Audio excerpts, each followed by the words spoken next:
After getting my D license, I wish I had discovered this car sooner. It is incredibly fun. It might as well almost be the best car to try out after the Mazda. At least for me it is. This is the Toyota GR86. It is fantastically firm on the tarmac here all the way through the corners. Acceleration is great. Top speed is nice change to the Mazda. And it actually seems to go where you want it to go, unlike the Mazda, which does slide around a little bit. Love the Mazda. I'm always going back to the Mazda every week. Why? Because when I try out GT3, no, not GT3, I'm trying out GT4 cars, as well as the Toyota GR86, I don't do particularly well just yet, so that means I need to go back to the Mazda to do slightly better there and keep my iRating at least stable so that the competition is roughly the same every single week through this season. But here we are in the GR86 going through the Nürburgring, which is also a fantastic track. 3 laps to complete. This is the highlight, so I've cut out a lot of boring stuff. All I want to share is that this is almost going to be my new favorite car. I was going to double down on the GT4 Porsche, try to master that as much as I can for this season and maybe the next season as well, before moving on to GT3. But I think the Toyota here is a lot of fun to drive, so I'm probably going to keep driving that just as much as the Porsche, maybe even more. Regardless, what was the best car you discovered right out of the Mazda's rookies? Let me know in the comments, and while you are here, make sure you hit that like and subscribe button.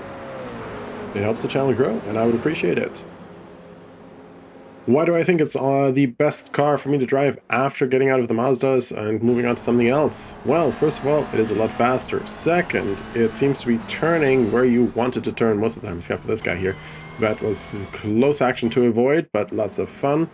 So I do think it is more responsive and does have a lot more traction as well than the Mazda, so I love that.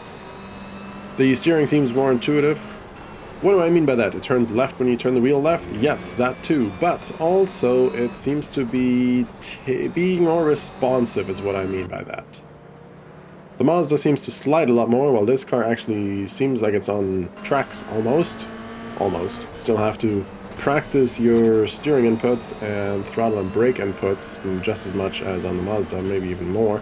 But it seems to be getting closer results. The margin of error is perhaps a little bit bigger here in this car, I think. At least I feel that way. So I'm having a lot of fun driving through these particular tracks on this particular car. That's all I really wanted to share. Might this be the best car I should have been driving after the rookie Mazdas? Perhaps. On the other hand, love the GT4 as well. Love all the cars I'm trying out in the service. It's fantastic. New tracks, new cars, things I would never get to experience in real life. Love it. And that's really all I wanted to share. My excitement about having discovered this car in particular a couple of weeks ago. I wish I had discovered it sooner. I'd seen other people drive it on YouTube. I just never made the jump. I didn't think it was for me, and I was wrong. It is for me.